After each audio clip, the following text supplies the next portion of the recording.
All right, folks, it's Bass Action back in action here. In this video, we are going to go through one more part of an angle, naming a couple types of angles, and then also an angle bisector. So let's just jump into one last part. The vertex of an angle is a common endpoint. So these vocabulary words are really important. The vertex is a point, so it's the common endpoint. So looking at this angle right here, that common endpoint is this O, and remember it's just a point, so to name that point, all we need to do is write that capital letter, no symbol or anything else.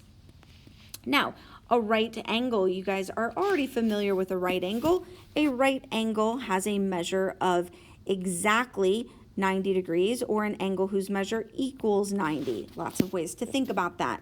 Now, we can indicate a right angle in a picture by putting this little box right here. You cannot assume that it's a right angle unless they tell you or you see that box. Remember, I can name this angle a variety of ways. I can name it with that angle symbol. I can name it PUT. That's one option. I can go the other direction, and I can name it TUP. That's also a possibility. I want to emphasize that you cannot say TPU. You have to go along the sides of the angle. The last option, always include the angle symbol, is to name it by just the vertex. Now, this is only allowed if the only angle in the picture that has that as a vertex is there. If there's only one angle with that as a vertex, you can call it, in this case, angle U.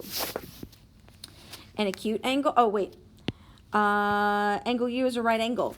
If we know that something is a right angle, what we're going to do is our brains are immediately going to think of this statement, and we are going to identify its measure. So we're going to say M for measure of angle U equals 90. And that's going to be because of the definition of a right angle.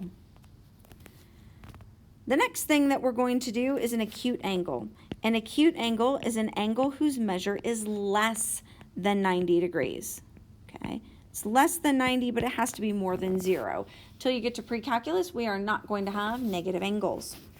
So now, let's practice naming this angle. Remember, we can go in this direction, PIG. We can go in this direction, GIP, and since there's only one angle here with I as a vertex, that will be our other option. So angle PIG, angle GIP, or angle I, always including the angle symbol. An obtuse angle is an angle whose measure is more than 90 degrees, but less than 180, okay? So as we mentioned earlier, those opposite rays that make that straight line are not considered an angle, so our angles have to be less than 180.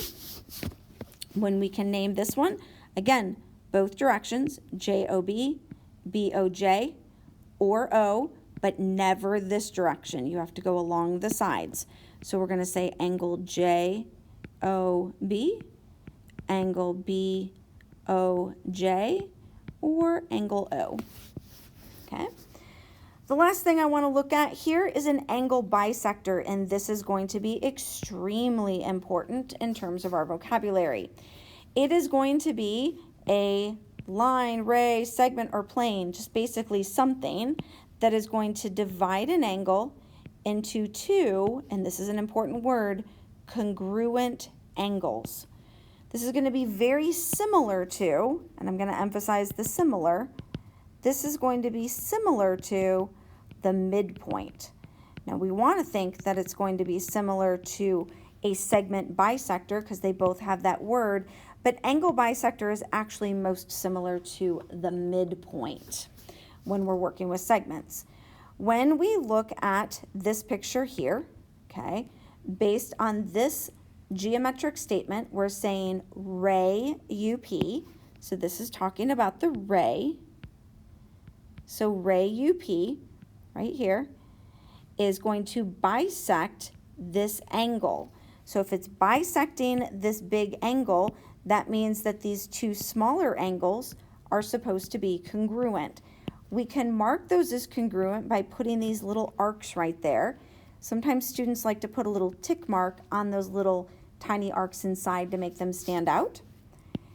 If these two are congruent, we can say they're congruent by saying angle 1. Remember, that's another way to name it.